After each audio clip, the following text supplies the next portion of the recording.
بسم الله الرحمن الرحیم. درود و سلام خدمت شما بینندگان عزیز. ما رسیدیم به حکایت 33 از کتاب شریف گلستان سعدی شیرازی، باب اول در سیرت پادشاهان. حکایت بسیار پندآموز و شیرین است. سعدی می‌فرماید: یکی از وزرا زیردستان را رحمت آوردی و صلاح همگنان را به خیر توسط کردی. اتفاقاً به خطاب ملک گرفتار آمد. یکی از وزیران بود که به همه زیردستان کمک میکرد و مصلحتی همه مردم را میخواست. اتفاقاً همین وزیر مورد خشم پادشاه قرار گرفت. وقتی این اتفاق افتاد و او را به زندان انداختند، 3 گروه تلاش کردند که او را نجات بدهند. همگنان در استخلاص او سعی کردند.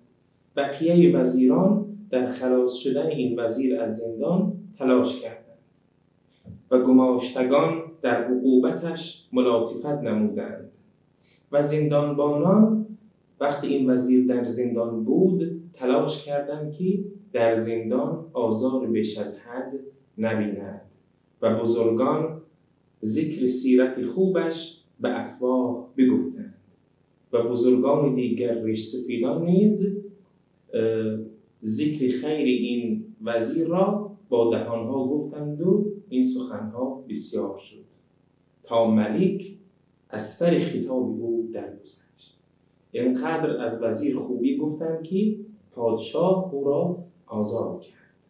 صاحب دلی بر این سخن مطلع گشت و این بیت بگفت.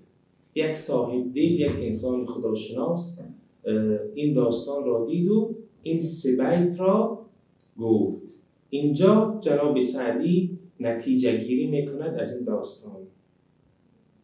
تا دل دوستان به دست آری، باغ و ملک پدر فروخته به.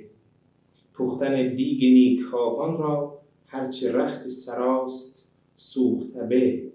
با بداندیش هم نکویی کن، دهن سگ به لقمه دوخته به.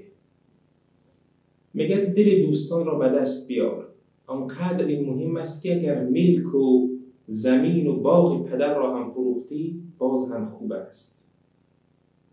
از هر کوششی استفاده کن و از هیچ کوششی دریغ نکن در به دست آوردن دل دوستان. با بداندیش هم نکویی کن. با کسی که فکر بد دارد هم خوبی کن. وقتی یک سگ به ما حمله میکند، اگر به او یک تیکه گوشت بدهیم و لقمه بدهیم، آن سگ از پگه و از فردا با ما مهربان خواهد شد. با بداندیش هم نکویی کن، دهن سگ به لقمه دوخته به. انشاءالله که این داستان برای ما پندآموز و شیرین بوده باشد. و السلام علیکم و رحمت الله و برکاته.